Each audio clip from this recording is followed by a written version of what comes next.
Welcome to Business Line's State of the Economy podcast, where you'll find insight, analysis, and the story behind the numbers.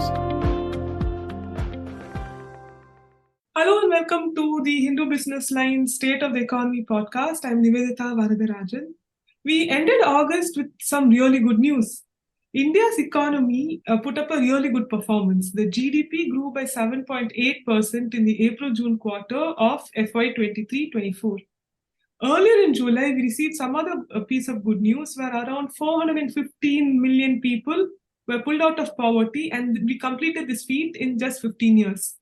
No doubt, India's economic performance played a very important role in this feat. But is the economic growth helping people land better jobs? This has always been a problem for India. India has not been able to generate enough jobs. And this could be a reason why politicians usually tend to say, hey, vote for me in power. I will generate an X amount of jobs for the sector. But how do we address this problem? It's my great pleasure to introduce eminent economist Ashoka Mody, who is the Charles and Mary Robertson Visiting Professor in the International School of Economic Policy at Princeton University. Thank you so much for joining me today, sir. Thank you very much for having me. We've always been having this problem, right? Since we liberalized in 1991, India has been normally having higher growth rates, but the job has been lacking. We've been very slow in creating jobs. Why is this so? Okay, so you're asking me to summarize my book in 1 minute. The reasons have changed over time. The original problem was during the first 17 years of Jawaharlal Nehru that he consciously chose what we now call a heavy industrialization strategy. And heavy industrialization by its very nature does not create many jobs. It creates GDP growth. Although during that period, GDP growth also was not particularly high. That set, in some sense, the benchmark because in part, the Indian entrepreneurs became used to the idea of heavy industry. And during that period, particularly the late 60s, mid to late 60s, the East Asian nations began to capture global markets for labor-intensive products like shoes, garments, and then increasingly consumer electronics. We missed that boat completely. We missed that boat because unlike the East Asian economies, which invested a lot in their human capital, especially the education of children and their health, and also made a conscious effort to bring women into the workforce, one legacy of the Nehruvian period was poor education and continued low female labor force participation. None of that changed in Mrs. Gandhi's period. And in some ways, Mrs. Gandhi's period is the darkest because from the beginning of that period to the end of the period, not only do we lose the labor-intensive export race to the Koreas and Taiwans, but towards the end, we begin to lose it to China. So we never got into the job creation manufacturing that has been the hallmark of job creation elsewhere in Asia. And having lost that opportunity repeatedly over these first 40 years or so, a certain instinct developed in the Indian entrepreneur for investing in finance and construction rather than in manufacturing. They saw much higher returns there.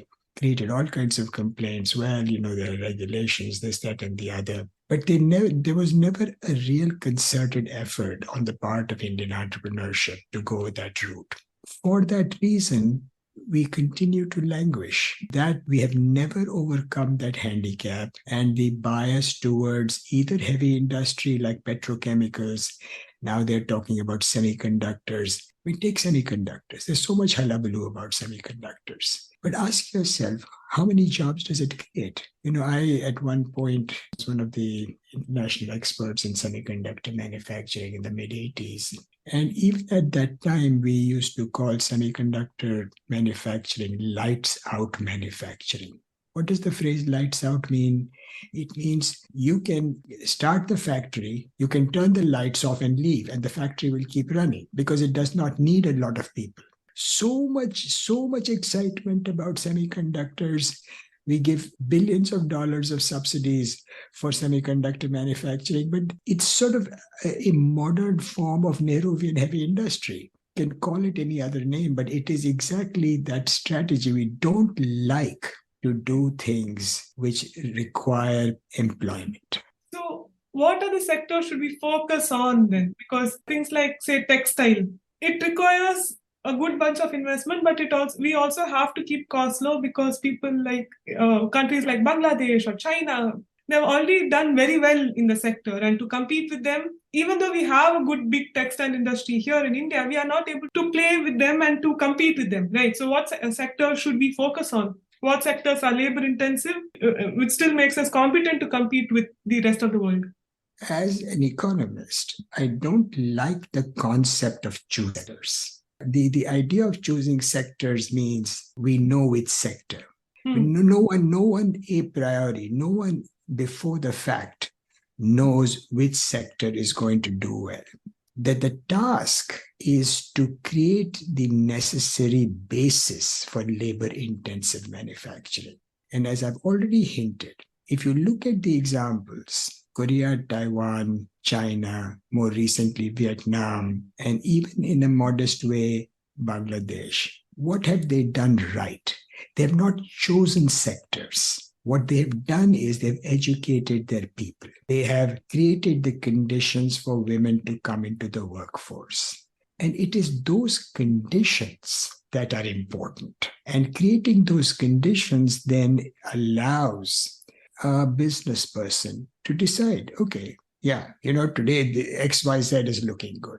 Rather than these sort of PLI type of schemes, which say, we are going to do laptops. That's nonsense. That is bad economic policy. What you want to do is to say, here are the conditions that are going to allow a competitive labor-intensive manufacturing. I'm going to add one more thing before I turn it back to you. I've argued recently that India's exchange rate is overvalued and that we need a much cheaper rupee. I have argued that the East Asian economies created demand by making their currencies cheaper so that it became attractive for international buyers to buy from them. And they created the supply by having good education and female labor force participation. You need all the three to come together. That creates the environment, that creates incentives for entrepreneurs to do labor-intensive manufacturing. Right now, we have none of the three. So before we go into skilling and lessons we can learn from countries like Vietnam, I just wanted to know what are the other factors that are needed for us to have a good and a productive labor-intensive industry? I've given you my list of three. Education, greater female labor force participation, and a cheaper rupee. Those three things. Okay. You do those three things, you're 90% of the way. And you don't do those three things, you don't get anywhere. It's not like there's a substitute for them. If we are devaluing the rupee, won't that make imports costlier and won't that have an impact on the economy as well? Nivedita, there is always a trade-off in economic policy. I'm trying to go back into history. This trade-off, the Koreans faced, the Taiwanese faced, the Japanese faced, China faced. Yes, of course, it's going to raise import costs. But the question is, there is no free lunch.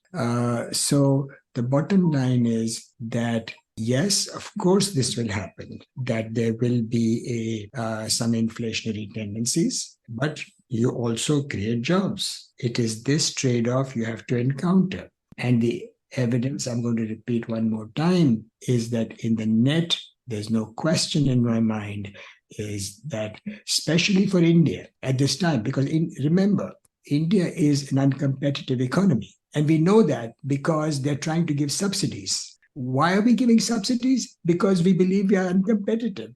But the more efficient way of dealing with lack of competitiveness is to devalue the rupee. So you're saying devalue the money instead of giving a subsidy to the corporate is the basic. Yes, because of a fundamental political reason. Mhm. When we give subsidies to individuals and to individual sectors, we are making a choice as though we know which is the right person and which is the right sector. Devaluation says, okay, this is a level playing field. It's a broad-based thing. Exactly. You go do what you want. I'm trying to create the conditions for you to manufacture efficiently and to sell efficiently. Even if we devalue the rupee now, we still have the other two issues. The Correct. lack of women in the workforce and education. So let's tackle education first. Yes. This current government has brought about the national education policy. Does it focus enough on skilling the youth and on imparting technical education, something which is needed for labor productivity? My reading of history is this business of skilling and so on is not what is relevant. What is relevant is mass education. People should know how to read, to write, and account. I keep coming back to my book because that's my most recent memory. Adam Smith is a name that's familiar to you and to your audience. 1776, Wealth of Nations. Adam Smith uses the phrase read, write, and account. He says that even the most basic professions need that ability. Why do I repeat what Adam Smith said 250 years ago? Because our school education today does not give us the ability to read, write, and account. Or for a large number of people. I mean, you have seen all the studies, the Pratham studies, the NCRT studies. Today, global challenge is no longer bringing children to school. It's the quality pretty much worldwide. And India has come late to this party. But yes, okay, so there's almost 100%, or maybe there is 100% primary enrollment in schools. And so the new frontier is the learning ability. This is where Vietnam is like light years ahead of us. Vietnam has some of the best educated children, not just in Asia, but in the world. So how do we solve this problem? Education. How do we solve the problem? We educate our children. We get better teachers. Remember, this is why I tend to have a bleak outlook. You don't solve this problem by saying a national economic policy or a national education policy. Good education needs good nutrition, needs good health, needs good neighborhoods, needs above all good teachers. The worldwide evidence is that you cannot have education without good teachers. There's no point in changing curricula and one exam or two exams. That's all gimmickry. What you want is good, dedicated teachers who hold the hands of children. There's so much rara these days about something that people are calling digital infrastructure, as though digital infrastructure is going to substitute for human beings. The primary principle in education is human-to-human interaction, where the teacher is in the classroom, walking around the classroom, looking at children in the eye. Children are dealing with their peers. You create an environment of learning. All the pedagogical stuff may be relevant, but in the end, you want to create a teacher who can create an environment for learning. So the point on digital education is absolutely right. We have evidence of it from the COVID period where there is a gap in learning and it's well documented now. Right? So to sit only on digital education is a problem. Yeah. Digital education is not going to solve nothing. At best, it is an aid to a teacher. We are creating medical colleges in every district. But where are the teachers? Even IITs. There are IITs that don't have teachers. The fundamental lack is educators because we do not encourage that system. For example, Finland is considered to have the best education system in the world. What is remarkable about Finland is that teachers are regarded as some of the highest members of society. We have started paying teachers well, but we still do not give teachers the respect and accord in society that they deserve. The result is we have made the situation worse. How? Because today a teacher's job is very attractive financially for a lot of people. What do they know? They need some teacher certification. Teacher certification is given by fly-by-night colleges operated by local politicians. There's a whole mafia, for example, in Maharashtra, that gives you teacher certifications. It's true also, even in Tamil Nadu, it is true. So if we are not going to create a system that generates good quality teachers and give them respect in society, you're asking me a question, how do we become productive? That is where we have to start. Start in the school, start with the teacher. If you do not teach kids in second grade, then by the time they are in fifth grade, they have fallen further behind. And then by the time they are in eighth grade, they have fallen even further behind because they accumulate the handicaps over time. And in ninth, some of them just stop going to school, or they somehow pass through with grace marks. This is another feature I find, that grace marks has become a very common feature in Indian school system. And so they say pass percentage has gone up. For heaven's sake, pass percentage hasn't gone up, I understand, but have you taught the kids? That's a problem everywhere. Even now, if you're looking at the cutoff marks for prestigious schools, colleges across India, they're like at 98%. Who gets 98% in English? I don't know. What are the takeaways we can take from countries like China? You gave Malaysia as an example, Vietnam as an example, and said that Vietnam is doing really, really well when it comes to education. What are they doing right, which we are not doing, which we can take from them? Just giving you a sort of sketch of the answer. You have to invest in the kids in this more socially organic way. Remember, development is not about cookie cutters. It's not about here's a formula, apply it and it'll happen.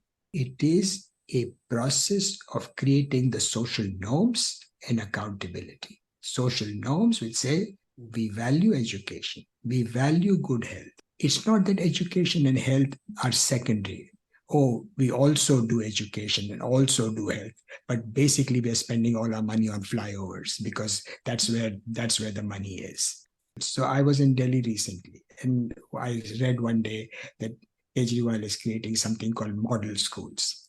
So I'm looking at what is a definition of a model school. It's got smart blackboards. For heaven's sake, do you not get it? What is a smart blackboard going to do?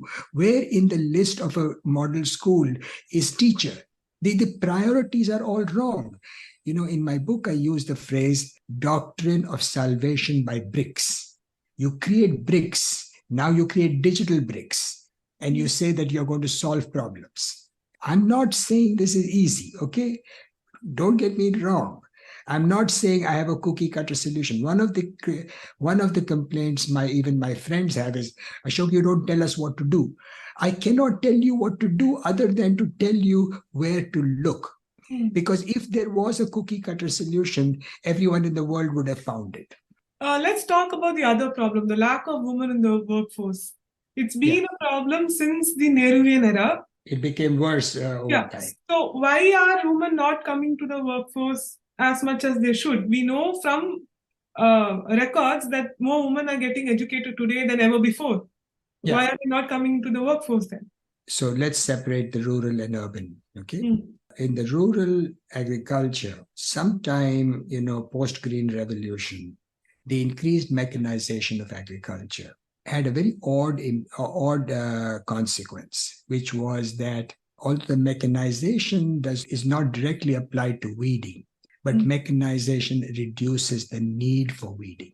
And women were dominantly in weeding. And so the need for women in agriculture suddenly declined.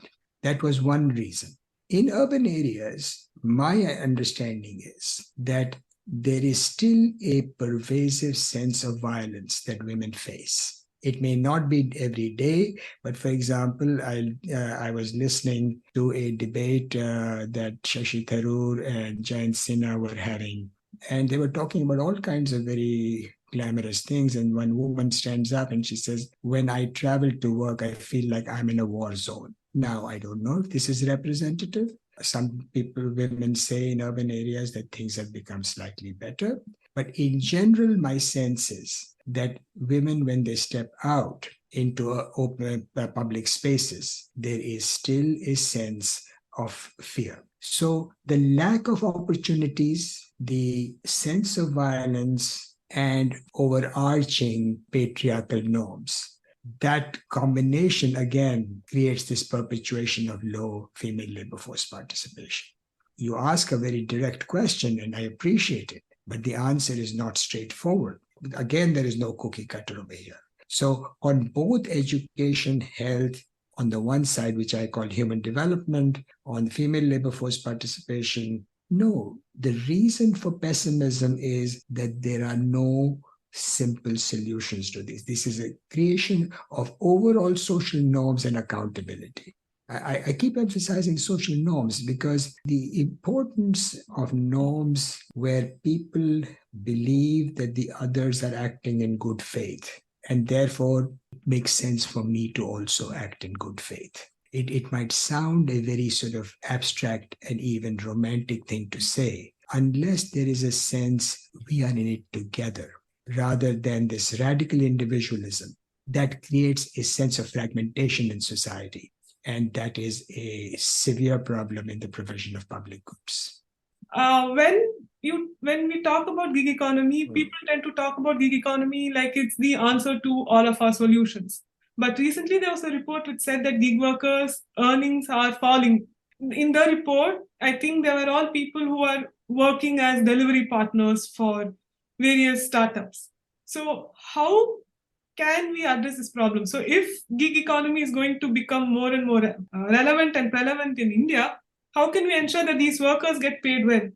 First of all, the gig economy and its long-term prospects are not clear to me. I know Niti Aayog has some projections, but trust me, I don't believe any of these projections. Let me tell you why. COVID period was a very special period. During this period, there was an increased reliance on digital technologies and a pent-up demand amongst affluent Indians for digital services got revealed. It created a gig economy. It gave momentum to a pre-existing gig economy. At the same time, there was cheap money for startups. It seemed like this is a wonderful thing. All those factors are changing. The money has become more costly. The startups are struggling. Even Byju's, most representatively, Byju's is in deep trouble. Whether it will survive as an entity is at this moment a question mark.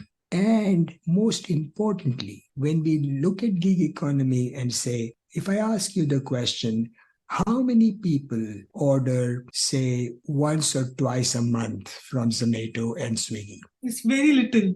Correct. We are probably talking about 20 million people around the country. Therefore, there's always been a notion going back to the mid-80s that India has lots of people, therefore India has a big market. And during this COVID period, because affluent Indians suddenly emerged to create this demand, it seemed like this market is forever. And that this will grow from 10 million people to 1 billion people. That's bullshit. So even if from now on, whatever growth occurs will be modest growth. Therefore, the implications now for the gig workers, you can see that they are being squeezed. Now, I have struggled hard to determine what a gig worker gets paid, and it seems to vary a lot, from 10,000-15,000 rupees a month to 30,000 rupees a month. But ask yourself today, can somebody bring up a family on that kind of money, especially with the fear that the fellow or the woman might lose the job suddenly for no clear reason? So the celebration of the gig economy as a growing economy is itself very elitist. The fact that your job's gone the next day is very scary to me.